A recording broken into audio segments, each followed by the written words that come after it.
प्रधानमंत्री नरेंद्र मोदी 400 पार का दावा कर रहे हैं, लेकिन उन्हीं की सांसद जिनके बारे में नरेंद्र मोदी ने कहा था मैं दिल से माफ नहीं कर पाऊंगा, प्रज्ञा ठाकुर, उन्होंने एक तरह से टिकट कटने के बाद में अब अंदरूनी बगावत कर दी है और प्रज्ञा ठाकुर हथौड़ा हाथ में लेकर के पहुंच गई और हथौड़ा मार करके, ताला तोड़ करके भाजपा विधायक उसके द्वारा संचालित शराब के ठेके को तहस नहस कर दिया। लेकिन यह खबर आपने टीवी में नहीं देखी होगी, वरना प्रज्ञा ठाकुर अगर छींक भी देती थी तो टीवी उस पर 6-6 घंटे डिबेट करता था। क्यों? क्योंकि बयान प्रज्ञा ठाकुर के मुसलमानों को लेकर के और दूसरे तरह से जो है बयान निकल करके सामने आते थे, तो प्रज्ञा ठाकुर के बयानों के ऊपर 6-6 घंटे की डिबेटें होती थी।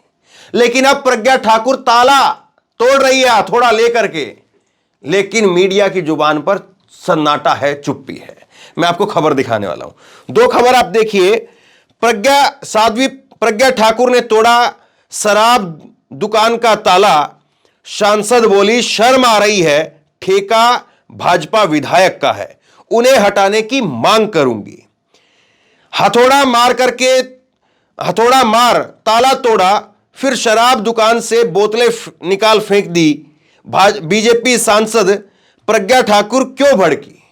तो यह खबर जो है इस वक्त में सामने आ रही है। यह खबर निकल करके सामने आ रही है कि प्रज्ञा ठाकुर अपनी ही संसदीय क्षेत्र के अंदर, सीहोर एक विधानसभा है, भोपाल से लगती हुई विधानसभा है सीहोर, और वहां पर भाजपा विधायक प्रज्ञा ठाकुर ने कहा है कि उन्हें शर्म आ रही है कि यह ठेका भाजपा विधायक का है। लेकिन यह खबर आपने कहीं नहीं सुनी होगी, इस खबर पर चर्चा कहीं नहीं हो रही है। क्यों? क्योंकि प्रज्ञा ठाकुर जो बोल रही है वो उन लोगों को पसंद नहीं आ रहा है जिन लोगों ने प्रज्ञा ठाकुर को प्रज्ञा ठाकुर बनाया। क्योंकि भाजपा के ऊपर हथौड़ा बजाने के लिए नहीं बनाया गया था, हथौड़ा कहीं और बजाने के लिए बनाया गया था। लेकिन अब प्रज्ञा ठाकुर को वहां पर रखा ही नहीं गया कि वो हथौड़ा वहां बजा पाए, तो प्रज्ञा ठाकुर ने उन्हीं के ऊपर हथौड़ा बजा दिया। जरा ये तस्वीरें देखिए।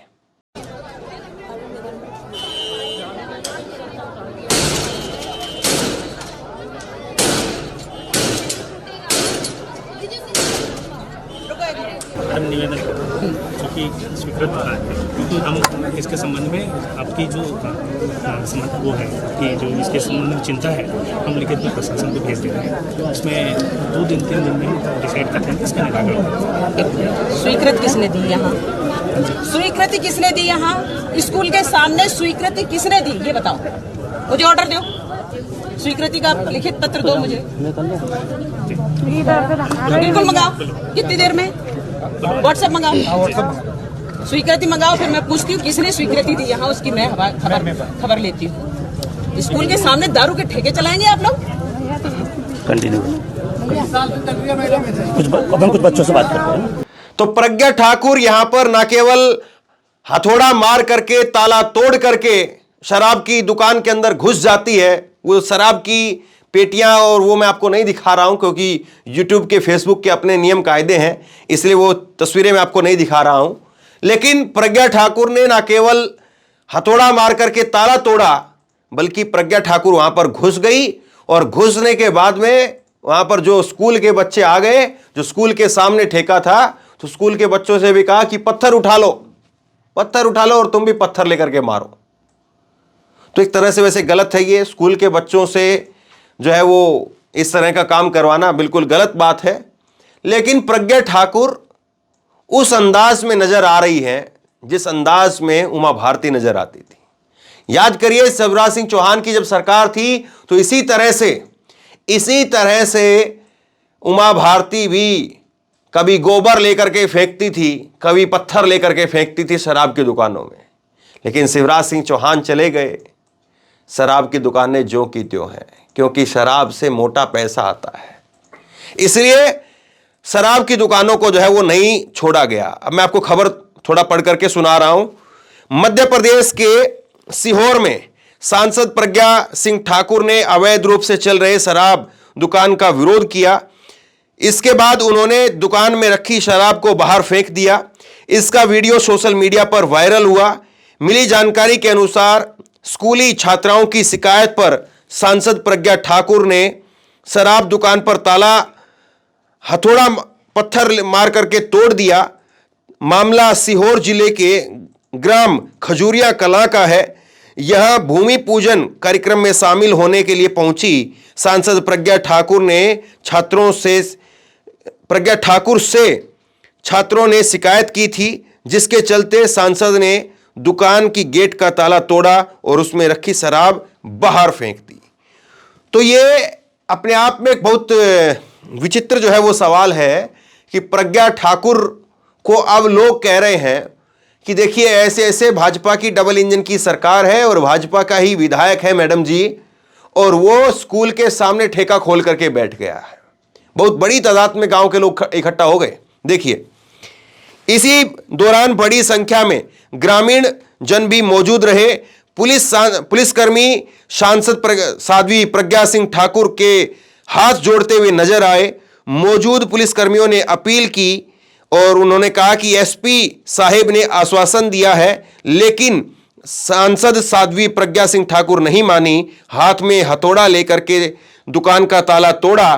प्रज्ञा सिंह ठाकुर ने कहा कि दुकान अवैध रूप से संचालित हो रही है, हम बच्चों की जिंदगी से खिलवाड़ नहीं होने देंगे। तो ये बयान जो है वो प्रज्ञा सिंह ठाकुर का है। कायदे से अगर प्रज्ञा ठाकुर ने इस तरह के बयान पहले दिए होते तो शायद बीजेपी और वो लोग जो प्रज्ञा ठाकुर को यहां तक लेकर के आए वो लेकर के नहीं आते, क्योंकि राजनीति वही है जो आज प्रज्ञा ठाकुर कर रही है। यही सही राजनीति है। और कोई व्यक्ति, उसका बैकग्राउंड क्या है, उसने पहले क्या किया है, उस आधार पर समर्थन या विरोध मत कीजिए। आज जो व्यक्ति कर रहा है वो देखिए और वो सही है या गलत है उस पर बोलिए। प्रज्ञा ठाकुर ने आज जो काम किया है वो निश्चित तौर पर सही काम किया है। एक स्कूल के सामने इस तरह की दुकानें नहीं चल सकती हैं, और अगर ऐसा चल रहा है और किसी सांसद के संसदीय क्षेत्र में चल रहा है तो उसकी जिम्मेदारी बनती है, सरकार चाहे उसकी हो चाहे किसी और की हो। अगर पुलिस प्रशासन काम नहीं कर रहा है और अगर वहां पर मौजूद विधायक ने अगर गुंडागर्दी करके या अपने रसूख का गलत इस्तेमाल करके अगर अपना अवैध धंधा चला रहा है या नियमों को ताक पर रख करके दुकान चला रहा है तो निश्चित तौर पर उसकी दुकान तोड़ी जानी चाहिए, गिराया जाना चाहिए। हाँ, यह जरूर है कि अगर यही मामला किसी मुस्लिम कारोबारी का होता, या कोई मुस्लिम कारोबारी तो छोड़ दीजिए आप, कोई मुस्लिम अंडे वाला भी होता, और अगर वो स्कूल के बाहर इस तरह से रेडी लगा रहा होता, स्कूल टाइम में लगा रहा होता, तो वो अंडे, रेहड़ी पर मौजूद अंडे वो सड़क पर नहीं होते, बल्कि वो हो सकता है कि मुस्लिम दुकानदार वहां पर सड़क पर होता। ये कहने में बड़ा जो है वो थोड़ा सा दुख महसूस हो रहा है मेरे को। ये मैं नाम लेना भी नहीं चाहता हूं किसी धर्म विशेष का, लेकिन हकीकत बताने के लिए मेरे पास में और दूसरा कोई रास्ता नहीं है। जो समाज की या मौजूदा समय में राजनीति का जो कड़वा सच है उसको कहने के लिए मेरे पास में और दूसरे कोई शब्द नहीं है, क्योंकि यही हम देखते हैं। आज भी उत्तर प्रदेश के अंदर एक मुस्लिम युवक, उसने पुलिस अधीक्षक के वहां पर पहुंच करके कार्यालय के बाहर अपने आप को आग लगा ली। उत्तर प्रदेश की आज की घटना मैं आपको बता रहा हूं। तो यह मौजूदा समय का कड़वा सच है, यह मौजूदा राजनीति का कड़वा सच है। प्रज्ञा ठाकुर का कहना था कि शराब का यह ठेका पूरी तरह से अवैध है। उन्होंने कहा कि मुझे जानकारी लगी है कि यह भाजपा विधायक सुदेश राय जी का है। कई बार शिकायत करने के बाद भी इसे बंद नहीं किया गया। इसमें लिप्त सभी लोगों पर कार्रवाई करने की बात भी प्रज्ञा ठाकुर ने कही।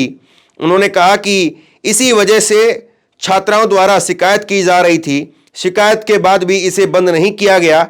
इसी कारण मैंने ठेके का ताला तोड़ करके इसमें रखी दारू की बोतल और बियर की बोतलें छात्राओं द्वारा और मेरे द्वारा जमीन पर फेंकी गई। तो मैं फिर कहूंगा कि बच्चों का इसमें इस्तेमाल नहीं करना चाहिए था, छात्र छात्राओं का इस्तेमाल इसमें नहीं करना चाहिए था। प्रज्ञा ठाकुर को अपने हाथ से ये काम करना चाहिए था, क्योंकि ये काम एक तरह से गैर कानूनी है। हाँ, ये जरूर है कि वो जो कर रहे थे वो भी कानूनी नहीं था, लेकिन खैर आप कानून को अपने हाथ में ले, ये तो गैर कानूनी हुआ। लेकिन फिर भी यही सही है जो प्रज्ञा ठाकुर ने किया। वो गैर कानूनी है, ये अपने आप में डिबेट है। अगर उसको लेकर के उनकी कोई जुर्माना बनता है या कोई किसी प्रकार से और कानूनी कार्रवाई बनती है तो निश्चित तौर पर होनी चाहिए, लेकिन जो उन्होंने किया वो सही है और जो राजनीति उन्होंने की वो सही है। लेकिन क्या ये सब कुछ इतना सही प्रज्ञा ठाकुर कोई हृदय परिवर्तन हो गया है इसलिए कर रही है, या फिर ये खींच निकल करके आ रही है उस बात की जो टिकट कटने की बात है? प्रधानमंत्री नरेंद्र मोदी ने रात को 3 बजे तक बैठ करके मंथन किया और 195 उम्मीदवारों की सीट घोषित कर दी, उनकी टिकट जो है वो घोषित कर दी, 195 सीटों के लिए उम्मीदवार घोषित कर दिए। लेकिन रात 3 बजे तक भी प्रज्ञा ठाकुर का नाम उस लिस्ट में नहीं आ पाया, उस बैठक में मौजूद लोगों के ख्यालों में नहीं आ पाया, या आया तो था लेकिन हटा दिया गया। और उसी का गुस्सा जो है वो प्रज्ञा ठाकुर यहां पर उतार रही है। सवाल इस बात का है, मैं चाहता हूं एक छोटी सी क्लिप आप देखिए। प्रज्ञा ठाकुर से जब कुछ पत्रकार गए वहां पर पूछने के लिए कि आपने जो है वो बात क्यों नहीं कर रही है, तो प्रज्ञा ठाकुर ने कहा कि अब मैं हाथ जोड़ती हूं, मैंने जितना बोलना था वो मैंने बोला 10 साल तक, 5 साल तक, जब तक मैं कुर्सी पर रही और आप लोगों ने खूब टीआरपी बटोरी, अब मैं किसी मीडिया से बात नहीं करूंगी। बहुत बदली प्रज्ञा ठाकुर नजर आ रही है, देखिए जरा। कि अब हम मीडिया चैनल को अच्छा, वो एक छोटा सा बता दिए, वो जो एक चला रहे हैं कि आपने बोला है कि मैं शायद मोदी जी ने मुझे माफ नहीं कर पाए, मोदी जी मुझे ये मैंने जो वीडियो दिया है वो हमारे फेसबुक पर डाला है, ओरिजिनल वीडियो मैंने डाल दिया है, और इसलिए डाला है कि आप लोग हमारे प्रपंच से हमें बदनाम हमें बदनाम करके आप लोग कुछ नहीं कमा पाओगे। जितनी टीआरपी आपको बटोरनी थी राजनीतिक हमारे 5 वर्षों में आपने कमा लिया। आज के बाद मैं बिल्कुल नहीं दूंगी मीडिया में, हमारा मीडिया खुद का रहेगा, हम उस पर करेंगे, फिर जिसको जो लेना है लो, नहीं लेना बिल्कुल हम प्रचारित होने का शौक रखते ही नहीं है। और आप लोगों ने भरपूर किया अपना विवादित बयान कुछ नहीं है विवादित, कल भी मैंने दिया, कोई मैटर नहीं था, उसके बावजूद भी कह दिया भड़की प्रज्ञा, तो ये कोई बात हुई? हम तो आप लोग आज ही आए ना दीदी, तो मीडिया को से ना बनी गलत है ना, मीडिया मुझे बिगाड़ सकता है। मैं अपने सिद्धांतों पर चलती हूँ, सन्यासी हूँ, और इसको कोई मिटा नहीं सकता। इसलिए जो है, जो सत्य है, मैं वही हूँ। वो कल जो वीडियो चल रहा है वो गलत है, मतलब आपका कहना है जो है ना वीडियो जो ऐसा है क्या कि नाराज आपने बोला था कि ऐसा नाराज एक श्लोकार्थ आप लोग निकालते रहना। सुख दुखे समे कृत्वा, भगवान कृष्ण ने कहा है गीता में, सुख दुखे समे कृत्वा लाभा लाभौ जया जयो ततो युद्धाय जस्व नैवम पापम बाप ससी। इसलिए अब आप लोग अर्थ निकालते रहना, मैंने तो कह दिया। थैंक यू दीदी। चलिए ठीक है, थैंक यू। सवाल सीधा सा बस ये है कि आज प्रज्ञा ठाकुर जो काम कर रही हैं, अगर उन्होंने कम से कम चुनाव जीतने के 5 साल बाद पहले ही जो है, जैसे ही वो चुनाव जीती और उसके बाद से अगर ये राजनीति शुरू कर दी होती, तो आज कम से कम प्रज्ञा ठाकुर की ये हालत होती कि वो भोपाल से अगर निर्दलीय भी खड़ी होती तो निर्दलीय जीतने की भी उनकी संभावनाएं होती। लेकिन आज प्रज्ञा ठाकुर जो कुछ कर रही है, जो विरोध जता रही है या अपनी खींच दिखा रही है या वो जो सही कार्य कर रही है, ऐसा लगता है कि अब बहुत देर हो गई है। लेकिन खैर, देर आए दुरुस्त आए, देखना यह होगा और निगरानी इस बात की रहेगी कि प्रज्ञा ठाकुर की राजनीति अब बगैर कुर्सी के क्या इसी प्रकार की रहेगी, हथौड़ा लेकर के वो गलत चीजों के खिलाफ खड़ी होंगी और गलत चीजों के ऊपर उनका हथौड़ा चलेगा, या हथौड़ा फिर दिशा बदल लेगा। अगर कहीं और से फिर से दिशा जो है वो मिल गई और कहीं और से अगर सिग्नल मिल गया तो हथौड़ा फिर गलत चीजों की बजाय गलत तरीके से जो है वो चलने लग जाएगा। सवाल इस बात का है। शेयर कीजिए इस खबर को, लोगों तक पहुंचाइए और आप क्या सोचते हैं नीचे कमेंट बॉक्स में लिख करके जरूर बताइए। और इसी तरह की तमाम खबरों के लिए ऑनलाइन न्यूज इंडिया को सब्सक्राइब कीजिए, साथ में जो बेल आइकन है घंटी उसको जरूर दबाइए, ताकि जैसे ही कोई खबर अपलोड करें उसकी नोटिफिकेशन सीधे सबसे पहले आपको मिल सके। अगर ये वीडियो फेसबुक पर देख रहे हैं तो फेसबुक पर हमारे पेज को लाइक कीजिए, फॉलो कीजिए और इस खबर को शेयर कीजिए। आपका बहुत बहुत धन्यवाद।